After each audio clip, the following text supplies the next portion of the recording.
दिल्लीतून एक अत्यंत धक्कादायक बातमी समोर आली आहे। मुंबईमधल्या एका तरुणीची दिल्लीमध्ये निर्घृण हत्या करण्यात आली। धक्कादायक बातमी समोर येते ती म्हणजे मुंबईत 3 वर्षीय मुलीवर अत्याचार झालेला आहे। साकिना महत्त्वाच्या बातमीनं कोलकात्यामध्ये मेडिकल कॉलेजमध्ये महिला डॉक्टर काय चाललंय माझ्या आजूबाजूला?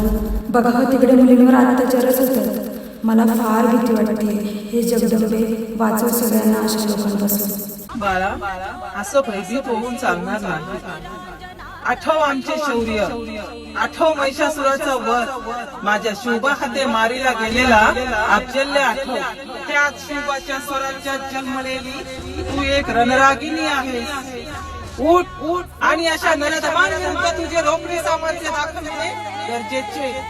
मी तर केवळ तुझी शक्ती होऊन राहील। ज्योत देवते तुझ्या निरांजनातली, अपार भाव भक्तीने तुझी मूर्त पूजिली।